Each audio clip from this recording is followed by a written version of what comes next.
M23 MRDP signalé dans le sud Kivu, Shabunda, 25 septembre 2025.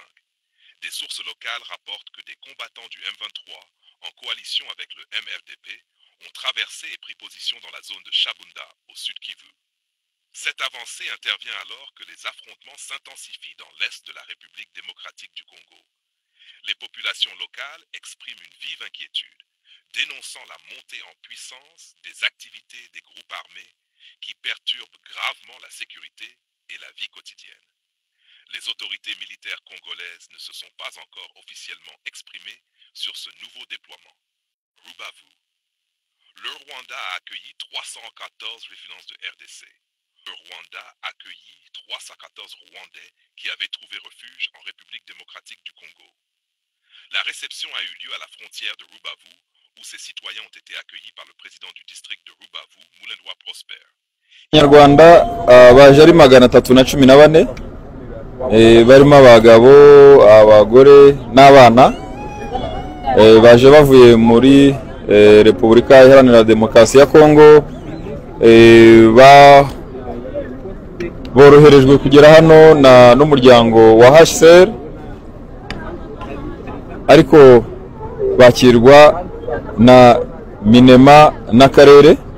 Ubu rero tubakiriye hano tugiye kuborohereza kugera mu nkambi inyurwamo by'igihe gito ya Nyarushishi iba mu karere ka Rusizi, aho baragenda mu modoka bakajya bahagarara mu nzira kugira ngo baruhukeho gato bafite n'amafunguro, hanyuma nibagerayo barasanga ibigo bya leta birimo NIDA na Minema, nanone bongere bakirwe NIDA itangire kubakorera indangamuntu ibyangombwa, ariko habeho no kubateguza gukurikirana aho bazajya bashakirwa amakuru ahagije kugira ngo bazoherezwe mu mirenge mu turere batashyemo n'abayobozi bariteguye.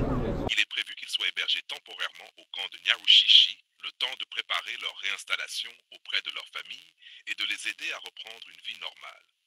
Certains réfugiés, notamment des jeunes, ont partagé leurs impressions avec Tambajira News, exprimant leur joie de revenir dans leur pays et leur espoir pour un avenir meilleur au Rwanda. Akagaruka mu Rwanda bajyaga baduha inkuru mbi ngo uyu muntu ari umusore akagaruka mu Rwanda baramukubita bakamufunga bakamugira mbese ijyamfura mbi batubeshye mbese bakaduha inkuru zitari zo kubeshya kugira ngo tukomeze tugumane nabo.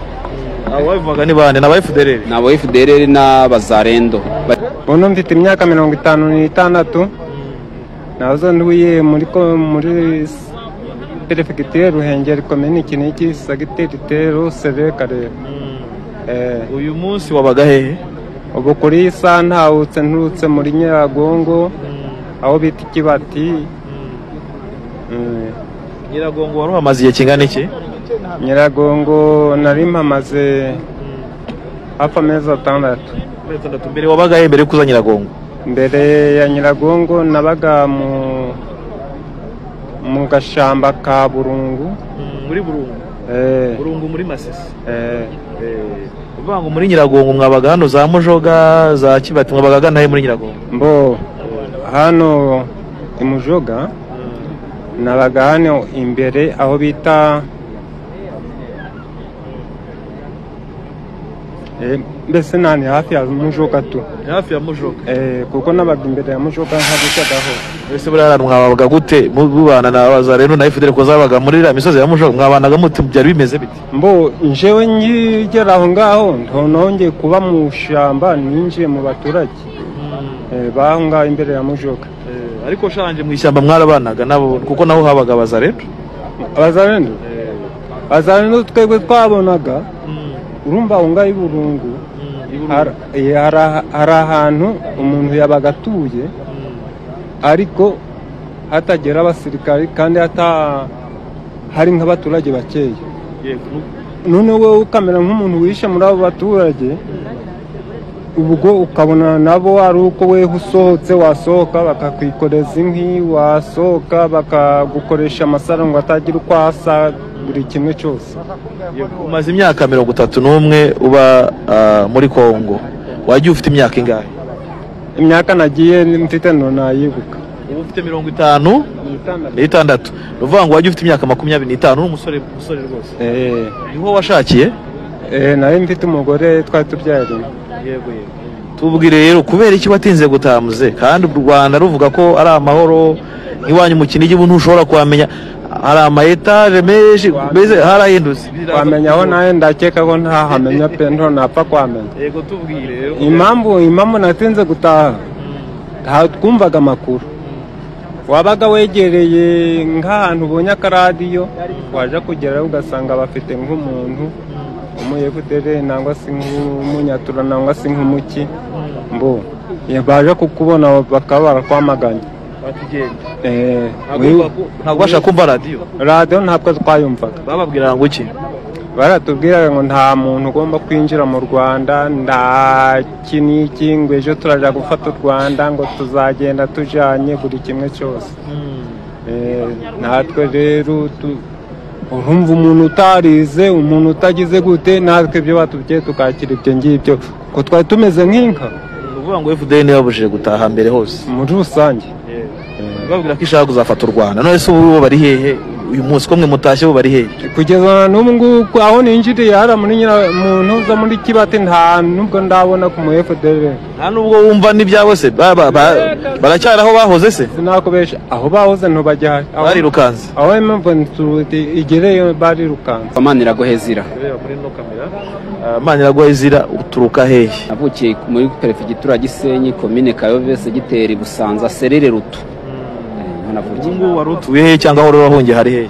Narahungiye ku kirwa cy'Ijwi, tuva ku kirwa cy'Ijwi tugiye twerekeza Igisangani, tuva Igisangani tugaruka Igicanga, mvuye Igicanga njya nari ntuye Mugunga. Umaze imyaka 31 uba muri Kongo? Ba muri Kongo maze imyaka 31 ba muri Kongo. Uvuga ngo kuva nyuma ya jenoside wari utaragaruka mu Rwanda? Ntabwo rigeze ngaruka mu Rwanda. Ese niyo mpamvu yatumye utagaruka mu Rwanda? Akagaruka mu Rwanda bajyaga baduha inkuru mbi ngo uyu muntu ari umusore akagaruka mu Rwanda baramukubita bakamufunga bakamugira mbese ijya mfura mbi batubeshye mbese bakaduha inkuru zitari zo kubeshya kugira ngo tukomeze tugumane nabo. Abavuga ni bande? N'aba FDL? N'aba FDL n'abazarendo batifuza ko kugira ngo umuntu atahe.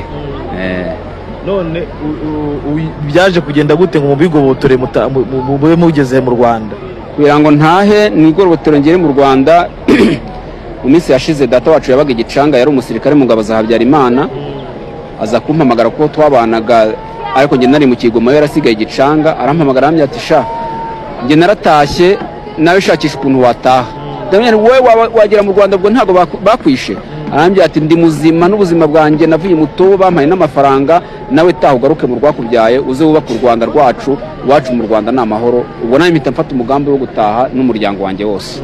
Wagiye ufite imyaka ingahe? Ufite imyaka 18. Ubu ngubu ufite imyaka 49. Nuvuga ngo u Rwanda rwumva ko ari u Rwanda rurimo ibibazo, rutagira umutekano, abantu bicwa, niko mwabwirwaga? Niko twabwirwa ko abantu bicwa bagafungwa bakicurwa rubozo kubera ko ngo basize mu Rwanda bashokoze jenoside, ngo noneho mutarayikoze bakamuhora mwene wabo. Ese ubwo bakubwira ko uzataha bigenze bite? Batubwiraga ko ngo tuzatahira rimwe ngo nabo batashye. Batashye mu buhe buryo? Batashye barwanye. Ubusaba bayivugaga bari hehe uyu munsi? Bayirukanse baragiye, ahubwo nge byanageze n'igihe mbere nanga kumva ibyabo bamvuna n'ukuguru.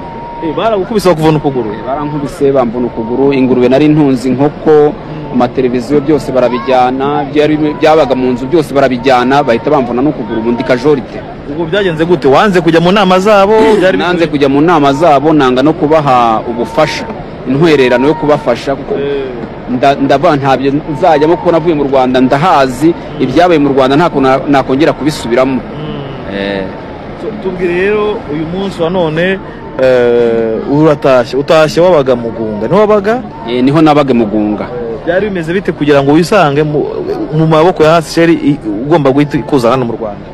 Data wacu nibyo nababwiye mbere, yamaze kumpamagara ku nimero WhatsApp, maze kumpamagara ubwo mpita mfata umwanzuro, mpita njyewe ngenyine ubwanjye mfata umugambi mbira umufasha n'abana ntituratashye tugiye iwacu.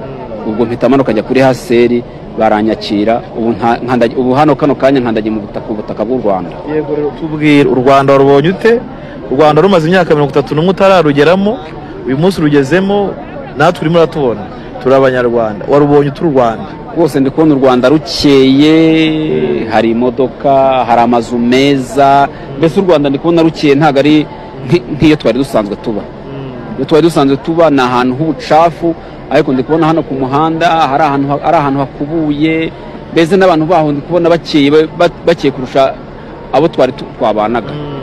Uyu munsi winjiye mu gihugu cyawe, ndetse umuyobozi w'akarere ka Rubavu yakwakiriye, yavuze byinshi leta igiye kubakorera, amafaranga muzabona, ibikorwa by'ibanze bijyanye n'ubuvuzi, bijyanye n'imibereho myiza. Nk'umunyarwanda utahutse mu gihugu cye, imigambi utahukanye ni iyihe? Imigambi ntahukanye nayo ni ugukorera urwambyaye, nkarwubaka, nkubaha amategeko y'u Rwanda n'abanyarwanda barutuye. Hanyuma aba bandi bagukangurira kudataha, uyu munsi baba basize barirukanka bari cyagenda amashyamba, nicyo ugiye gukora? Nicyo ugiye kubabwira iki? Wowe uzagira uruhare kugira ngo bene wanyu bagaruke mu gihugu cyabo? Abo nsizeyo nari nsanzwe nzi, ubu ngiye kugera mu Rwanda, mfata ibyangombwa binyemerera gugaruka muri Kongo, nze nabo mbacyure, kuko nsizeyo muramu wanjye, nsizeyo n'abana ba murumuna wanjye wari umusirikare yarapfuye. Ubwo nabo niteguye gusubirayo nkajya kubatwara, n'abo nzi bose basanzwe banzi ku izina rya Maniraguha Ezira, nari umurobyi, bihutire gutaha bagaruke mu rwababyaye. Iwacu mu Rwanda ni amahoro.